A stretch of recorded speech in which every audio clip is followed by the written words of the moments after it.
you got. 18 plus. See gamblingcare.ie.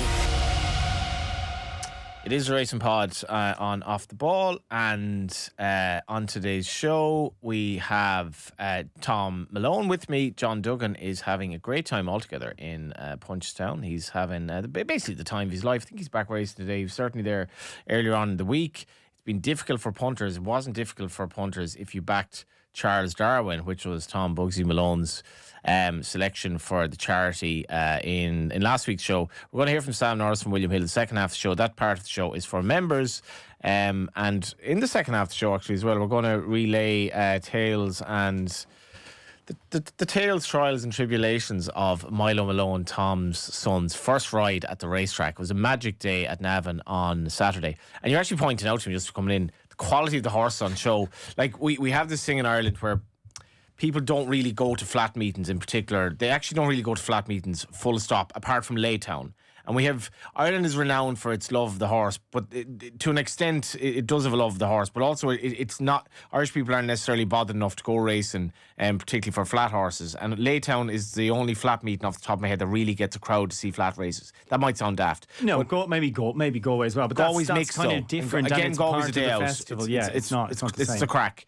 And people generally go racing in Ireland for the crack. The hardcore racing fans are happy enough to watch at home, and that's fine. That's the way, and I'm like that myself. But if you did go to Navan on Saturday, you saw a striking performance by your selection, who's very well bred, and you saw a lot more.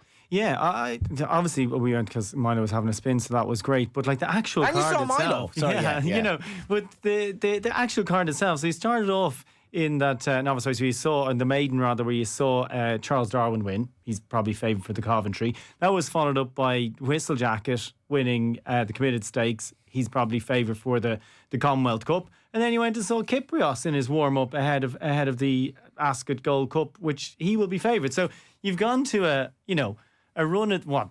But a lot of people would say, oh, it's only a little flat meet on a Saturday in Navan. And you've seen 3 Royal Ascot favourites. Like, where would you get it? It was absolutely brilliant. And it was a lovely day. And to be fair, they did get a nice crowd. And when Kyprios came back in, the crowd absolutely gathered around the parade ring and showed the appreciation for him. You know what I mean? Workman-like first-time out performance. I think we mentioned it to Sam last week as well. You know, how much longer are you going to be able to lay these Aidan O'Brien horses? And they're probably just coming to that tipping point now where those bookies are going to have to back off a little bit. You know, we had that first month and a half or whatever where you can kind of go, oh, take Aidan's on because they're big and burly and they're not really fit. But, you know, whatever work they do over Punchestown week tends to just bring them on that extra little bit. And I would say we'll start to see the real kind of Ballydoyle Brigade warm up in the next 2 weeks. Yeah, and we'll see the real Thom Malone in the second half of the show talking about his son Milo, and that was absolutely magic to watch that sprint handicap early on the card on Saturday. So stay tuned for that.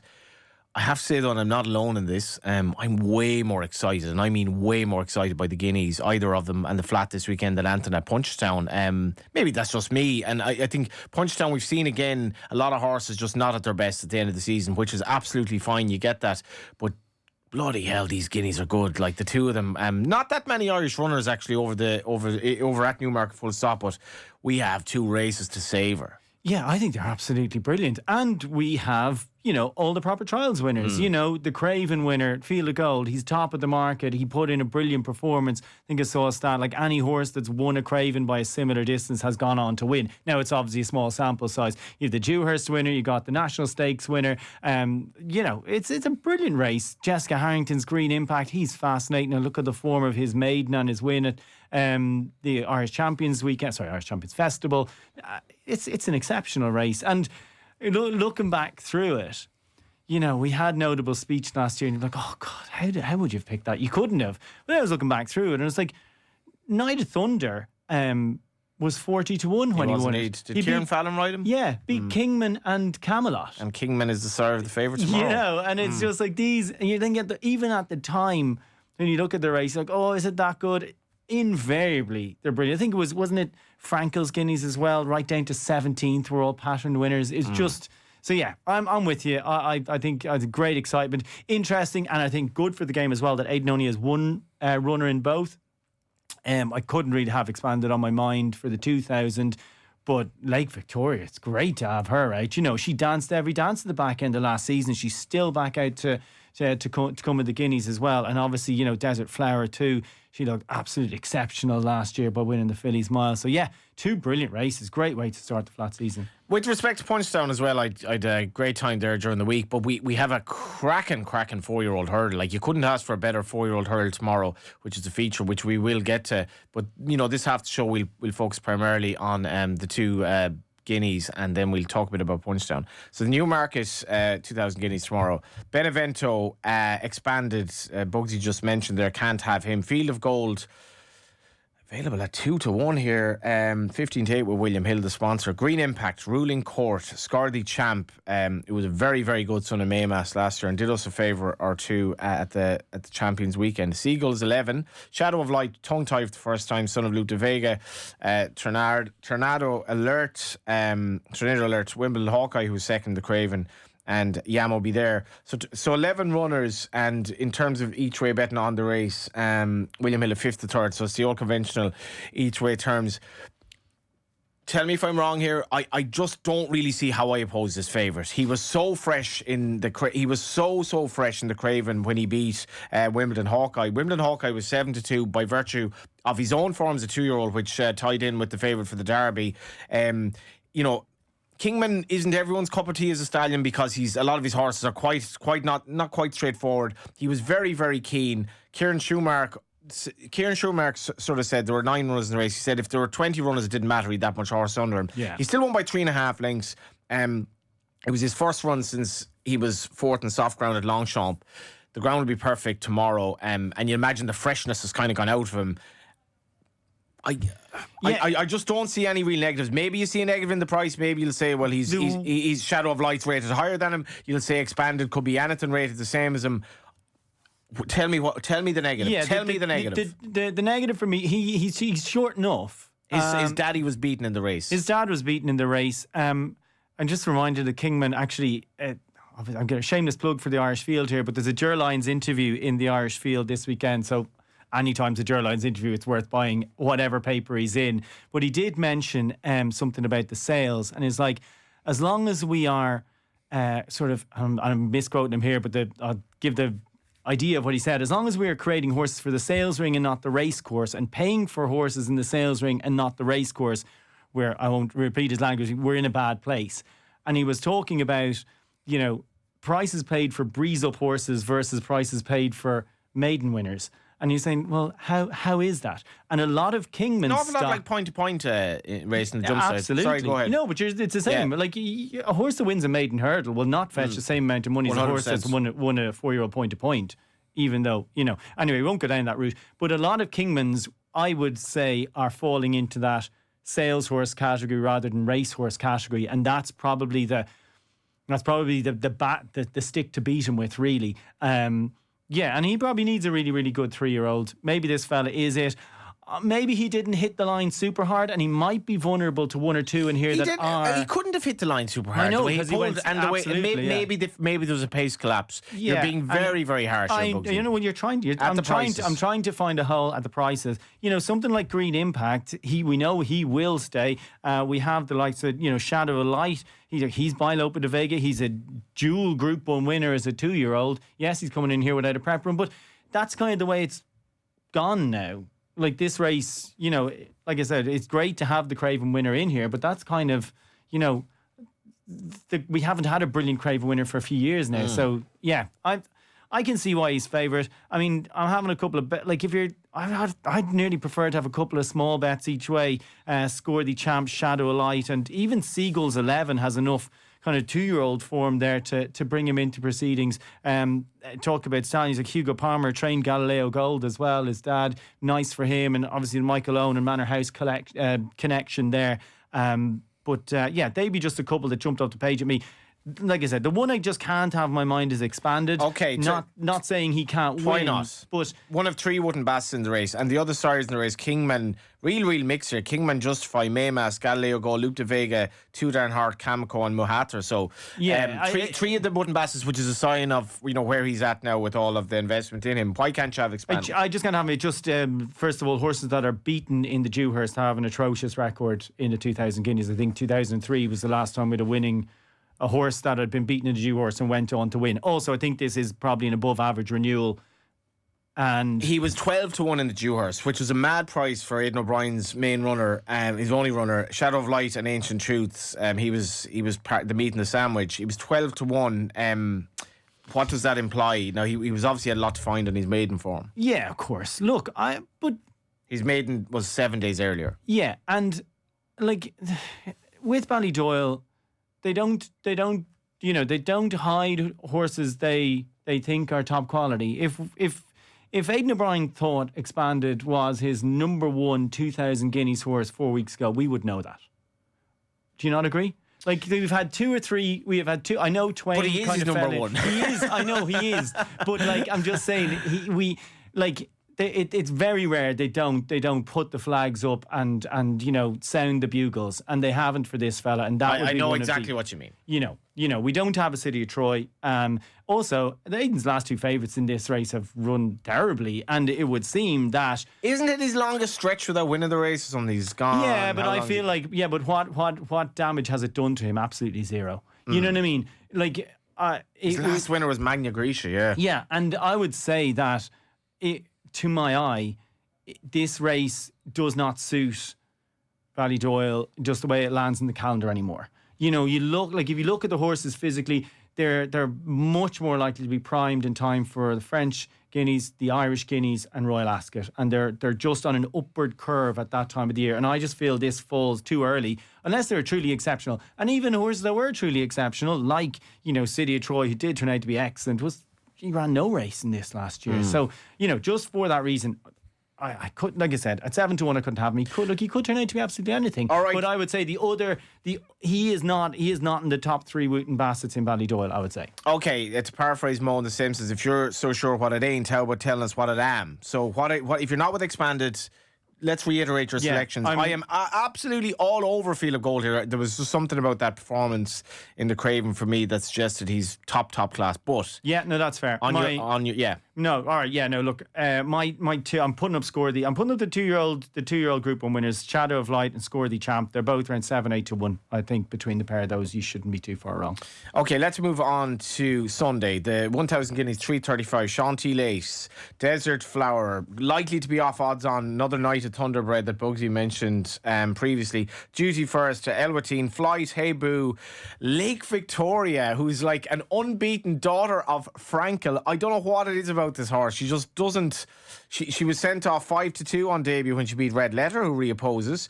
She was at first she was well back, subsequently Newmarket. 11-2 at the Curran, a 5-horse race. 6-4 at Newmarket when she looked a certainty, maybe dropping back in 6. She was odds on. I was very surprised they went to the Breeders' Cup with her, but they did. So anyway, she's unbeaten, 5 from 5 out of Quiet Reflection, incredible pedigree. Red Letter, as I said, was just behind her in that brilliant maiden in the 28th of June. Remat and Simmering. Now, okay, do you back Lake Victoria each way at around about 3-1, maybe 7-2, or are you all in on Desert Flower here, who has obviously looked very, very good the last twice beat in January? I absolutely love Desert Flower. I absolutely love Lake Victoria. There's what's not to like about her? She's gone. She's travelled. She can drop back to 6. She's won at 7. She's gone to America. And she's just a powerful filly as well. I'd say they'll have her ready to go as well. It's different with the colts. You need something to go throughout the year. It's far more beneficial for Coolmore to have 9 different Group 1 winning fillies than one filly who wins 9 Group 1s. That's just the business model. And they're always happy to just run these fillies. I think Lake Victoria, look at that pedigree. It's just outstanding. And it's a vindication of what Coolmore have done in how they attack the sales ring now. They're not nearly as aggressive in the yearling sales in the last 2 years as they have been in previous years, but they are very aggressive at the mare sales, where they buy the likes of Quiet Reflection and all these sort of fillies. And we probably saw it reflected this week as well in the National Hunt Sphere, where they bought Aurora Vega. They're probably going to do something similar there. So it's a vindication of that tactic to buy these top class fillies, send them to their own stallions, or they sent this one to Frankel, as happens regularly as well. But Yeah, I love Lake Victoria. I would not be massively surprised if Red Letter doesn't run. That ground is going to be quick. She is a big, rangy filly, and it is well documented. Caroline said, look, she would prefer just a little bit of cut in the ground and a quick surface over the ridges of Newmarket. I do not think would be ideal for her first time out this season. Ground is good at the moment. She's run entirely on good ground. I really do hope she runs in the race because she's a nice each way angle into it. She has not a million miles. Like, she was a little bit further behind Lake Victoria last year. Might be a bit better than that. They love her obviously in Gers. Yeah, she worked after racing in the Curragh a couple of weeks ago. She looked absolutely fantastic. She's clearly grown as a 3-year-old. She's a big rangy filly anyway. She wasn't carrying a pick of weight. Just did a nice bit of work at the Curragh after racing. I'd imagine left her spot on for this. Dura said even last year said we're counting down from Newmarket. So it's been a long-term plan. Look, Ger doesn't like travelling as a general rule, but for a man who owns a plane. But he's like I said, if the filly is right, she'll absolutely take her chance. But I just wouldn't be surprised if that ground gets super quick. There's only been 1.5 mils of rain at Newmarket since the Craven. And it's one of the driest areas. So they have had to water, and they have been consistently watering. But that is unnatural, as in it doesn't affect the ground as well or as evenly. So, and it dries out quicker, obviously. So, I don't know. I would love to see Red Letter run well. But look, I think those two, it's brilliant. The two at the top of the market. I mean, we're kind of underplaying how good Desert Flower was last year as well. They're two absolutely exceptional 2-year-old fillies last year. As Bugsy says, Red Letter has that 6 furlong mile. She's basically answered every single question. She looked more mature as the season developed. And if you want to put her and Feel of Gold into a little each way double, for me, that should at worst give your money back more or less at the prices. Lake Victoria and Feel of Gold, yeah. as that'll be my each way double. But we're gonna wrap this half the show shortly. Got to mention the Ballymore champion 4-year-old hurdle. A lot of Punchestown has been a small bit meh for me. Brilliant performance from Galopin Deschamps, albeit I'm not sure about what he beat on the day, but he just to keep doing it at the level he's at. He did seem, I wouldn't back to his best is too strong, because obviously I thought there was an overreaction to it, to be honest. Yeah, I was looking at the horse in behind, it was like. Yeah, but he made the race impossible for the rest of them. Yeah, exactly. And that's a compliment to his ability. Who cares if he's at his best? He didn't need to be at his best, but he put in a performance that just demolished them, and they were just never able to live with what he can do. So, what he can do in the mid part of the race, when he kind of jinked at the road, and then Paul, just go on. So, and he did, and that was it. And that was the end. Banbridge needed maybe a middling kind of a pace. We might do him in the last couple of furlongs, but sure, it was over before the third or fourth. Don't think there'll be a middling pace in this champion 4-year-old hurdle. I mean, everyone is here pretty much. Blue Lemons, Hello Neighbour, even the likes of Too Bossy for Us is kind of vaguely interesting. Mercia. And obviously then Poneros and Lulamba. You're all over Lulamba here. It's actually been cutting the betting since we started the show. It's top price 2-1 with William Hill now. We'll talk to you. Yeah, that's Sam a brilliant Norris. price. You still think it's a brilliant price? I'm going to go Poneros. If you miss Poneros at 100-1, how are you going to go in at 5-2? Yeah. I just got, This is a race that I'm not sure. The market could be very, very erratic here, because he could be any price. But Paul Townend, who rode Blue Lemons very impressively at Fairyhouse, has now gotten off him. As much as that's concerned for me, he's a top price 12s with Hill. So this is what you're going to do here if you want to wager on this race, and you're blindly following the two of us. You back Bugsy's selection, which is Lulamba, who was, you'd be gutted if you backed him at Cheltenham, and he obviously was beaten. I like Blue Lemons. I think he's really, really, really smart. Is that fair enough? Yeah. I was in Fairyhouse when he won, and I wasn't sure what to do in that race. So I was like, I just went out to the parade ring, and then that made my mind up. He's a gorgeous, and so Blue weird. Point. He's by Blue Point, and stays on heavy ground. But he looks a bit like a Blue Point in that he's got lovely big shoulders, big back end, big wide girth. So there's just loads of horse there. Where a lot of these 4-year-old hurdlers, they just don't have that level of physicality. Yeah. They go a bit whippety, which you just don't want. And especially the back end of a season, they can